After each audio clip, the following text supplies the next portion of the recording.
ঘটনার মধ্য দিয়ে নানান ষড়যন্ত্র এবং সন্ত্রাসী কর্মকাণ্ডের মধ্য দিয়ে গত নির্বাচন হয়েছে। এই ষড়যন্ত্রের মধ্য দিয়ে এবং সন্ত্রাসী কর্মকাণ্ডের মাধ্যমেও উল্লাপাড়াবাসী আপনাদের প্রিয় খান ভাইকে বিজয়ী করেছে, আলহামদুলিল্লাহ। দাড়িপাল্লা বিজয়ী হয়েছে, আলহামদুলিল্লাহ। উল্লাপাড়ার সলঙ্গার জনগণ বিজয়ী হয়েছে, আলহামদুলিল্লাহ। আপনারা এখন আমার জন্য দোয়া করবেন। জনগণের যে প্রত্যাশা যে আমি অনেক কিছু করতে পারবো তাদের জন্য, আল্লাহ তাআলা যেন জনগণের প্রত্যাশা অনুযায়ী কাজ করার তৌফিক দান করেন।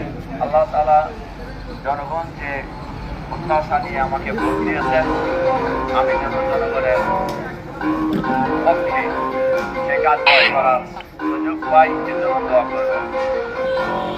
আর আমি আপনাদের কাছে দোয়া চাই, উল্লাপাড়ার সকল ভোট কারা দেয় নাই, কারা দিয়েছে, আবার নতুন করে কারা তাদেরকে ভোট দিয়েছে, এই সব খবরই আমাদের কাছে আছে।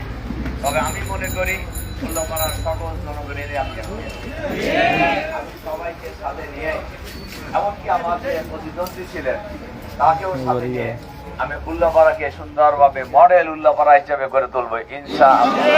সলঙ্গাকে নিয়ে যে আমার যে পরিকল্পনা, আল্লাহ তাআলা যেন আমাকে সেই পরিকল্পনাও বাস্তবায়ন করার তৌফিক দান করেন।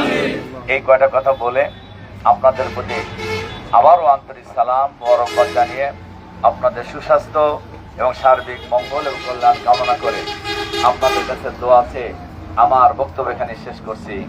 আল্লাহ হাফেজ। আসসালামু আলাইকুম ওয়া রাহমাতুল্লাহি ওয়া বারাকাতুহু।